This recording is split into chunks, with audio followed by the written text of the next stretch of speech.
Hello again, biology. This is Mrs. Kozian.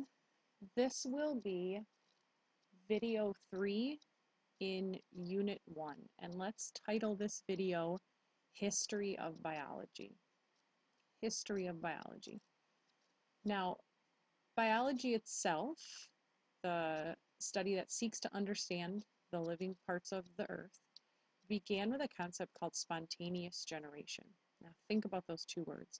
Spontaneous means to kind of happen out of nowhere, and generation means to create something. Now, hundreds and hundreds of years ago,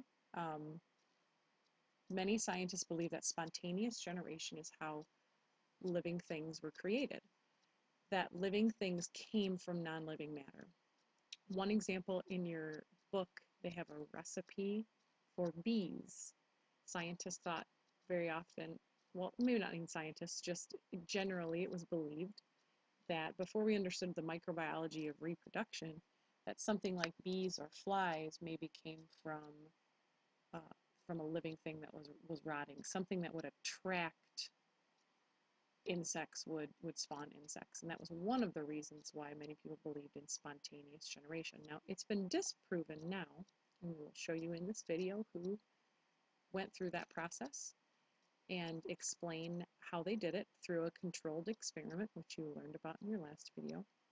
But you do need to know the definition of the concept of spontaneous generation, the idea that life can arise from non-living matter. Now, the first person to really document a controlled experiment trying to disprove spontaneous generation was a man named Reddy. And Reddy's experiment looked at raw meat. And many people at the time thought that maggots came from raw meat. They would put out raw meat, and as the raw meat decayed, all of a sudden maggots would show up. They didn't understand the microbiology associated with it, that the flies were actually laying eggs that they couldn't see, which hatched into maggots. Reddy was trying to disprove that idea. So he chose 3 flasks, all exactly the same, 3 pieces of meat the same. So as you can see, with the jars being the same and the meat being the same, Reddy was trying to control certain variables.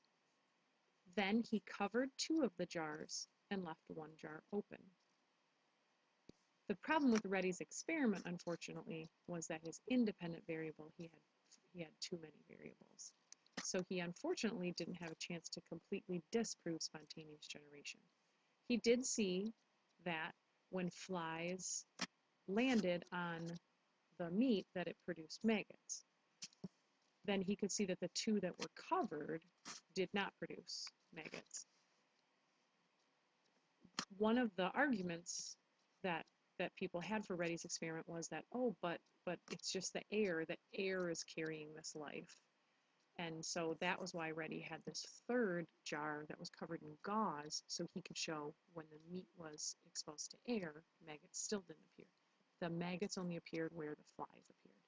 So Reddy's experiment made some huge jumps toward proving spontaneous generation was wrong. It just wasn't completely finished yet. And that is where Pasteur comes in. This is Louis Pasteur.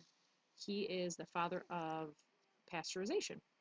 If you guys have ever heard of pasteurized milk or anything basically that is liquid, that is sealed, has to go through pasteurization. So we owe a lot of our food that we eat and consume every single day to Louis Pasteur. Now, good old Louis came up with an awesome experiment where he used a specially designed flask.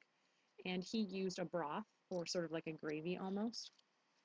He went back and proved that air did not produce living things. So that last part of Reddy's experiment, where he had the gauze over the meat, he went about proving that the air was not carrying the microorganisms. So he started with this specially designed flask that would let air in and out, but not microorganisms. So he started by cooking this broth. The broth did not have any microorganisms in it as long as this special tube was on there. Even when the air got in, microorganisms, living things, did not appear in the broth. When I say broth, think of like soup or chicken broth.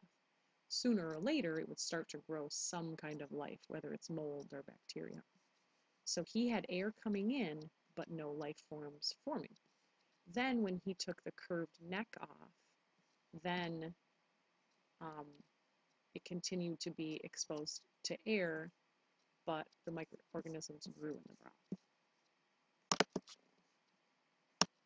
And the reason that the microorganisms grew in the broth at that point in time is because it was open to the elements. At that point in time, the air was not causing the microorganisms to grow. It was that microorganisms themselves could make their way in. The goal of all of this, the goal of science itself overall, is to study the natural world in an organized way. That's just a quick review of the definition of science that you saw at the beginning of the unit. Just wanted to touch on that before we finish this part. And lastly, the definition of biology. Now we know what biology is. We know that living things come from living things. We've seen a little bit of the history of biology.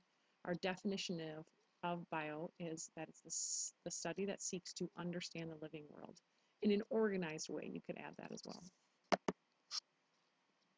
And out of many of these pieces of research where we looked at microorganisms, we have developed different types of microscopes to see them. The first would be a compound or light microscope. That's going to show you things in 2D. That's what we use in class.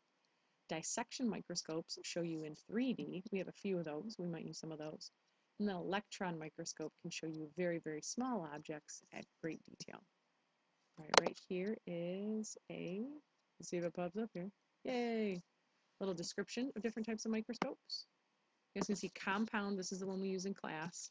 We also have these, but these two over here we do not have in class. You can see some pictures. A compound microscope shows you light moving through something. Stereoscope is going to show you more 3D. This is actually a picture of an earthworm.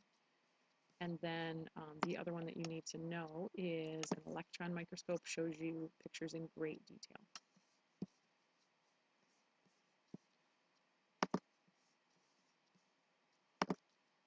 And that is it for video 3 in Unit 1, the history of biology.